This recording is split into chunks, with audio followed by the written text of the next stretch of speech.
The following program is sponsored by Friends of Life Outreach International. As a child, you walked into every room trying to discern, okay, what's the emotional climate of this room? Is it safe for me to be here? Do I need to find a way out? What state is Dad in, you know? And so it developed this ability to read emotion and read body language and read people. And so now as an adult, I can carry that into any room. Using his personal childhood trauma, Ike Miller helps you turn your difficult past into good baggage. Next on Life Today.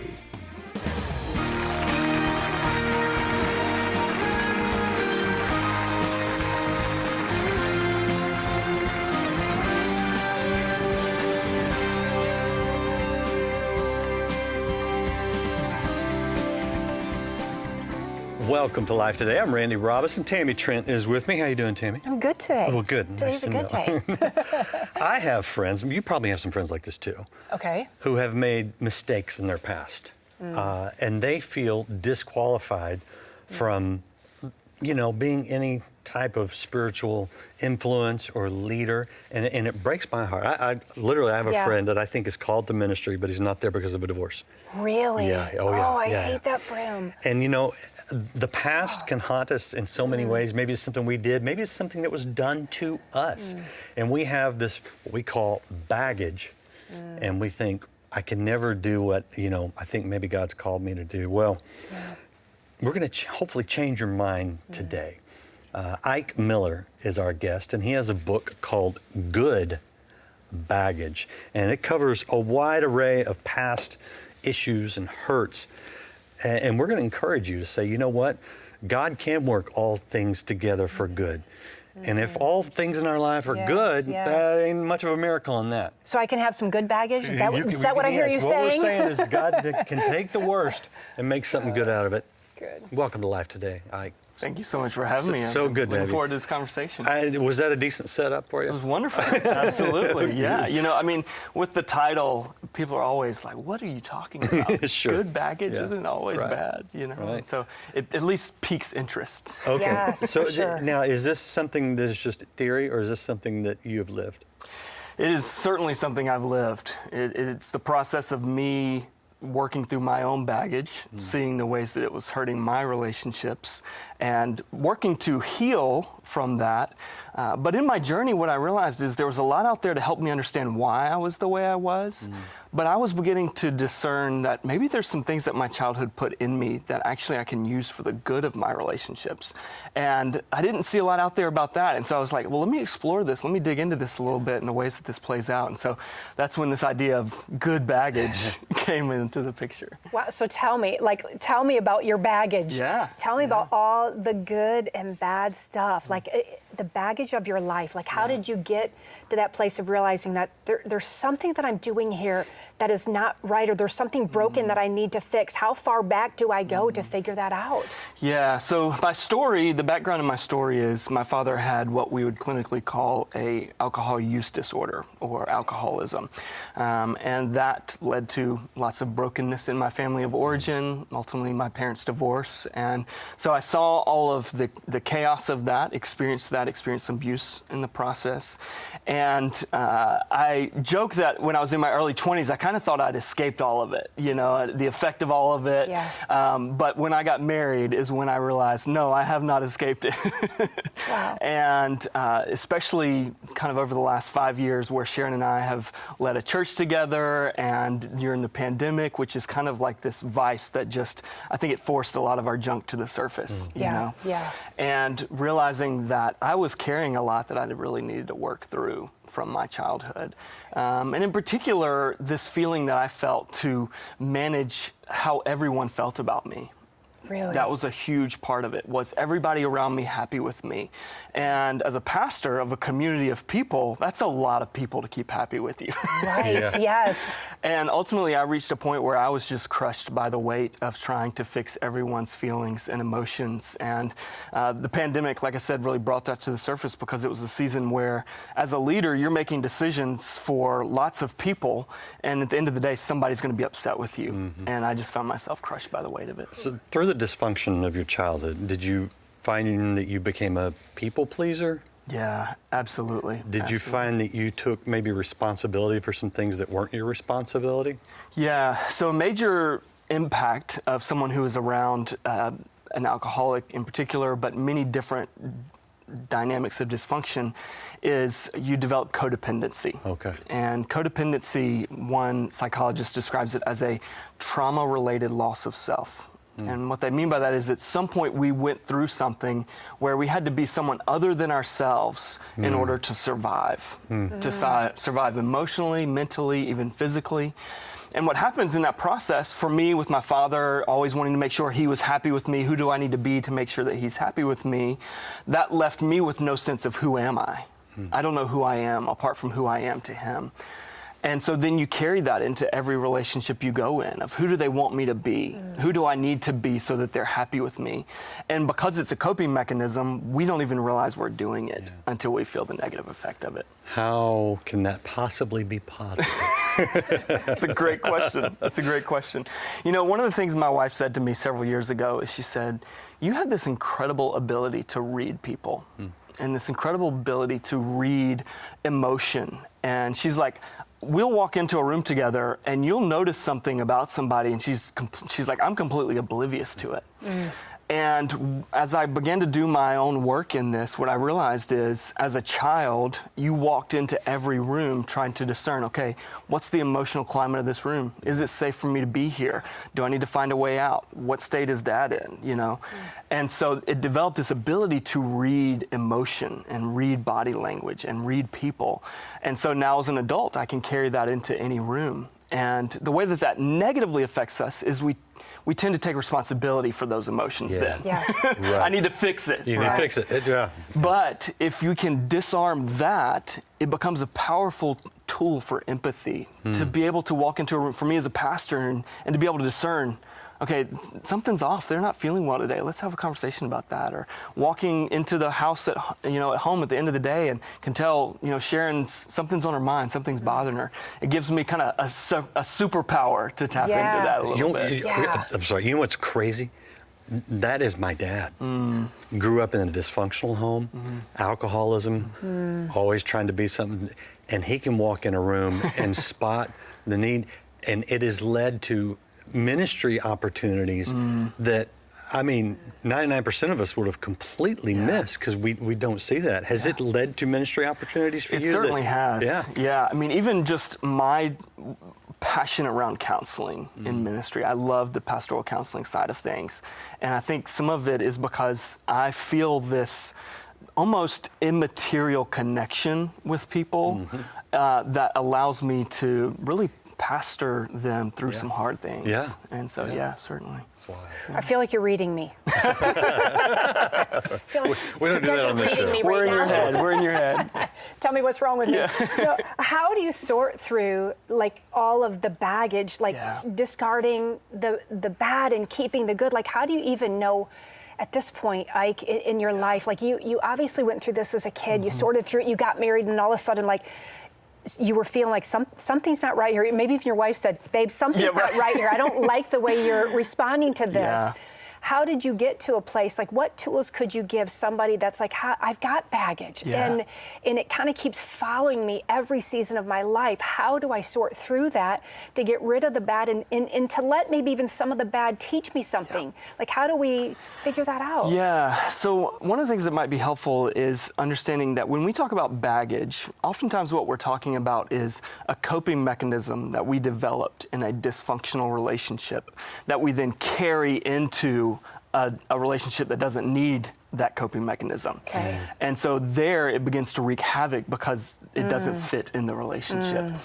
And so these coping mechanisms that we developed in our childhood, or even maybe not even our childhood, but maybe an unhealthy dating relationship or a broken marriage that we carry into other relationships, they at one point served to protect us, but now we've kind of outgrown their usefulness. And one of the ways that has been most helpful for me in discovering that there's some baggage, but also some work needs to be done, is paying attention to the pain points in my life. What are the things that, if I look at my life, I recognize patterns where pain creeps up?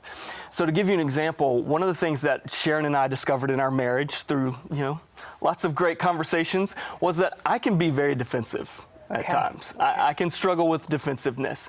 And usually defensiveness does not lead to a good place in terms of, it's not productive for the conversation, right? And so I began to notice this pattern and I say, okay, what's beneath this defensiveness? And I began to discover, well, what's beneath the defensiveness is I don't want to be punished for getting something wrong. I don't want to be to blame. And you say that, well, where does that come from, that resistance to punishment? And going back layers, I can discover, as a child, man, punishment was harsh. And oftentimes it was given to me when I didn't deserve it. And so now whenever it feels like I'm in trouble, I'm going to be defensive because I don't want to take the fall for something that's not mine and be punished for it. And so being able to locate that and then be able to say, okay, I need to disarm that because it's negatively affecting my relationship now. So following our pain helps us to discover what's the baggage that I'm carrying now. Absolutely. How did you get to that point? Is it healthy? Is it healthy for us? Like, if you can't do it on your own, when is it time to I need help. I need counseling in this. I need someone to walk this out with me. Well, it's funny you ask that because when Sharon and I got married 14 years ago, we decided in our first year of marriage that we were going to get a counselor. And we did that not because we had big problems, but as we say, because we didn't want big problems, right? Good. And so to some degree, I would say, don't wait until you need it to go get it. Have people who speak wisdom into your life already, whether that's a counselor or a therapist or a pastor or a mentor, but get those people in your life before you need it so that they're there when you need them. There's one thing you talk about in your book that I think is interesting because we tend to not reach out for help or even speak these things that we're struggling with that we don't fully understand, or maybe we do fully understand, because it makes us feel like there's something wrong with me. I'm abnormal. I'm the odd person. Is that common? It's very common, and that was one of the interesting things when I started sharing about my story was the number of people who said, that's true for me too. And so what I realized is this is much more common than we realize. And part of that is because our formative years are so significant. And it doesn't mean we had to have a hyper-dysfunctional family of origin in order to be affected by it. The fact of the matter is we are broken humans. We sin against one another, and that includes our children. And so in our best efforts as parents, we can still pass on brokenness. One person shared with me that they had a sibling who was very sick. And as a result of that, his parents gave a lot of focus on their sick sibling. Sure.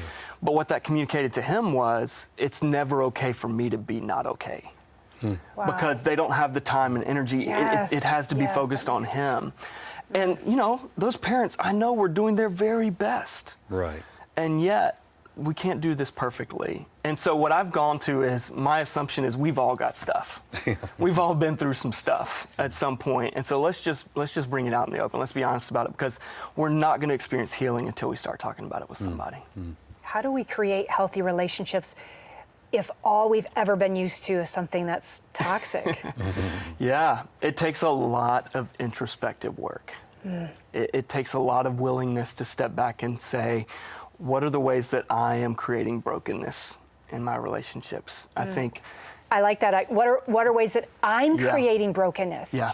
Okay, I'm gonna say this. Yeah. Because I'm widowed, and a lot of people instantly were saying, you need to be in relationship again, find love again. That's the resolve of your story, to find love again. And I have felt like for many years that there was a lot of brokenness in my life, a lot of things that needed to be healed. And I thought, if I jump into a relationship, all I'm going to do is bring brokenness into this relationship.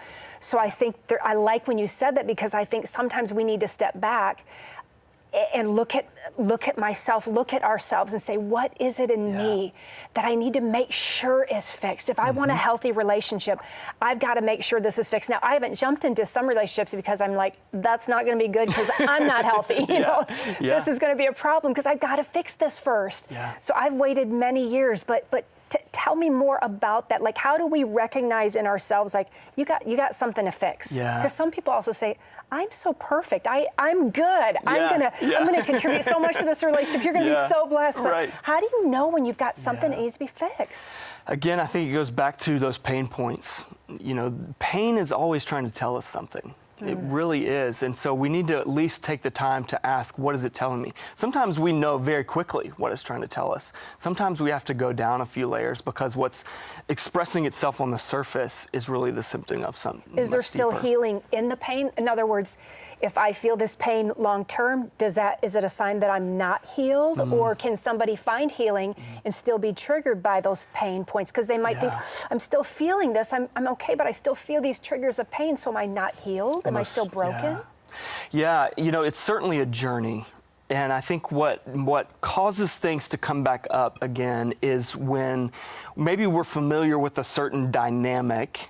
We're aware of, okay, this is something that brings up pain from the past, but it happens in a new context. Okay. And so we know the dynamic, but the context we're not familiar with, and so we find ourselves maybe triggered again by that because we haven't identified, oh, this is what this dynamic looks like in this new context. And so that's why we can never say, okay, I'm being completely healed of this, because there's new dynamics, new contexts that may kind of bring things to the surface again that we need to work through in a new way.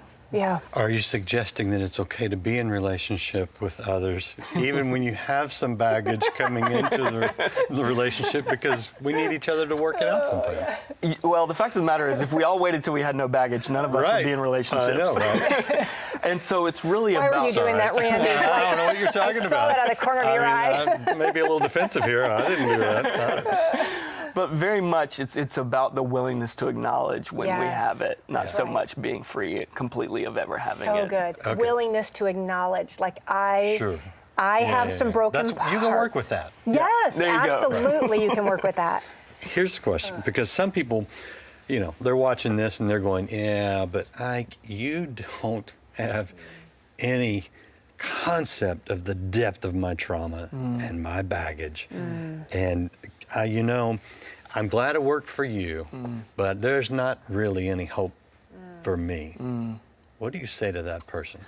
Yeah, there's a couple of things. The first is, I think for that person, they may even have some religious baggage around this, because they maybe were told at some point, well, if you just believe, then Jesus will heal it and get rid of it. And it's not that Jesus doesn't heal those things, but sometimes it's a much longer, more complex journey than just the instantaneous.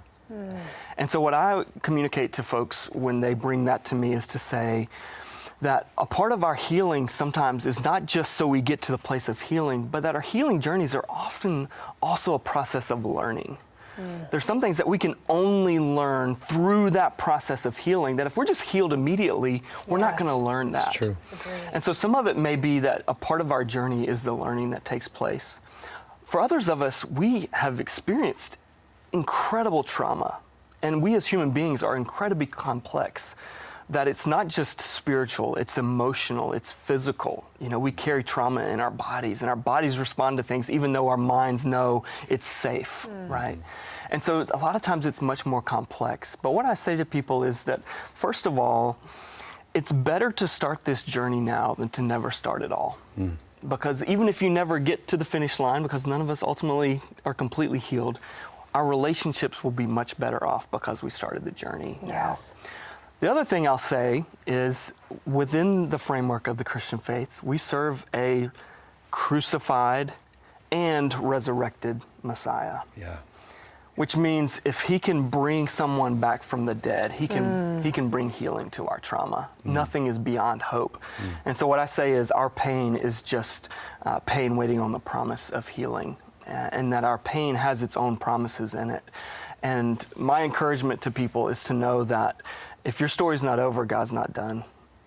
He's still working. He still wants to see healing, and he wants to use that brokenness. Sometimes we think he's too slow, but the reality is he's just very patient with us. Yes. Very patient. So good. Nothing is beyond healing. Man, that's so good.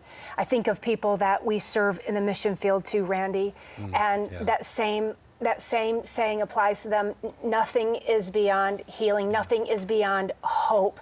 And we want to bring hope to so many people around the world right now that need it desperately through mission feeding.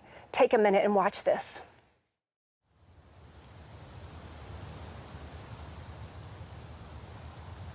Quero ajuda para informar meus filhos. Para amanhã. I'm here really asking for help, especially for my children, so that they can get better education, so that tomorrow they may not be criminals. My name is Ashton, and I'm a journalist for Life Today. Recently in Angola, I met a precious mother named Madalena. And while it's difficult to convey Madalena's broken heart to those who weren't there that day, we made her promise that we would do our best. Passou o mês de agosto, já faz 4 anos. Completou 4 anos esse mês, dia 9. Before Madalena's husband tragically passed, they had 6 children together, including this sweet girl, Generosa. As Madalena told us their names, we saw a palpable sadness in her eyes when she spoke the name of her youngest child, Julia. Julia Castelo Branco Muteca. Just 2 months ago, Madalena had suffered the worst loss a mother could face. Her daughter, Julia, had died as a result of malnutrition. Julia was 4 years old. Ela já é estreita, mas com a doença emagreceu. O hospital só falou comigo já. Ela falava, mana, vamos em casa. Vamos ir no papá. Your other children, I know we have one of them sitting just over here. Do they remember Julia? Ela sempre pergunta, sempre fala tão de tigela da Júlia. Dear Heavenly Father, I know that you can see Madalena. So I pray for her today, Lord, that you would give them all that they need, more than enough food. So remember the poor. Remember the widow. Remember Julia. Together, we can make sure that another child just like her won't die, simply because they don't have enough food. There are many people out there right now saying that same prayer. God, remember me. God, send help. God, are you there? You can be an answer to that prayer. As my parents often say, if you want an answer to your prayers, be an answer to someone else's prayer. Right now, you have the opportunity to put into action the answer to many mothers' prayers. And we need to get there before it's too late for other children. It is a bit of a race against time, you know. We need to get out there into the field with the food. Continue with the 350,000 children that we feed every day because of viewers like you. And we need to get to the new areas where things happen. Natural disasters, floods, famines, sometimes conflicts, wars. There are many circumstances that lead to hunger. But there is one solution, and I think from our standpoint, as God's people on earth, there is one response, and that is compassion. Remember the poor. Remember the poor. It's all through Scripture. I'm asking you to remember the poor today as we close out the year. It's a time where a lot of you are considering what should I do financially in the giving area. I hope that you'll see that this is an opportunity to impact lives directly. So as we close out the year and the week of mission feeding, I'm asking you to make the best gift you can. Many of you can feed 100 children for the next 3 months with a $1,000 gift. Some of you can do even more than that. And I would ask that you would consider that prayerfully today. And if God puts it on your heart, you give whatever He puts on your heart, because it's about the giving. It's about the doing. It's the faith with the works that is alive and leads to life. But the breakdown is even a $30 gift today will help feed 3 children for the next 3 months. A $100 gift will feed 10 children for the next 3 months. You see how it works. I think the key, though, Tammy, is hearing God's voice. Yeah. It's not formulaic, you know. We try to make it in simple terms so people understand the reach and the power of what we have in place with the feeding. Yeah. But it's hear God's voice and obey. Mm-hmm. Very simple, very simple. And I, even as I'm listening to you, Randy, I'm thinking, I want to be a girl that leads with compassion. I want to be a girl that responds to a need. I want to always be real to me. And I think that's why I love being here, part of this ministry. I see the giving. I see the hearts of so many of us behind the scenes. It's important to us. We take it very seriously. So our passion is real. Life is real, and so is death. And we see that there is a need, and it is urgent, and we want to do something about it. We bring it before you as well so that you get to come alongside us and feel the blessing that we feel as well. Let's do it together. Let's do it today. Make that difference. Go online, go to your phone, and make a call and give the best gift that you can right now to impact the lives of so many people that need you, and that need me, and that need Jesus. Across the continent of Africa, children are suffering, facing severe malnutrition and even death. With food reserves gone and many areas experiencing severe famine, we urgently need to replenish supplies to keep feeding the 350,000 children who are counting on us. Through Life's Mission Feeding Outreach, your gift of love can be an answer to prayer for a hurting and hungry child in their time of need. Call now with your life-saving gift of $30, $50, or $100 to help feed and care for 3, 5, or 10 children for 3 full months. With your gift of any amount, we'll send you the brand new Life Planner. Bound in soft-touch leather, this planner will help you with your daily walk with space for you to record your appointments, goals, inspirational notes, and prayers. With your gift of $100 or more, please request the God's Promise Serving Bowl. This beautiful and versatile ceramic bowl is decorated with 2 Corinthians 9:8 and will make a lovely addition to your table or home. Finally, with your gift of $1,000 or more to help feed and care for 100 children, be sure to request our inspiring bronze sculpture, Consider the Birds, inspired by Jesus' words in Matthew 6:26. This is the last week.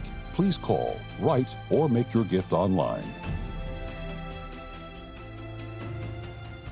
This is the last week, not just of the year, but of this outreach on television. We will be doing it year-round with your support. But I really hope that you will do the best you can today, because it will have such a huge impact. We can do it. We can be the love of Christ. We can feed more and more people. So go to the phone, go online, give the best gift you can. And if you want Ike's book, just request it. We'll send it to you. Yeah, it's all you got to do. It's that simple. With any gift that you can give today. I want to send you Good Baggage, How Your Difficult Childhood Prepare You for Healthy Relationships by Ike Miller. Ike, we appreciate you so much. Thanks for writing this book. My goodness, thanks for watching today, and we'll see you next time on Life Today.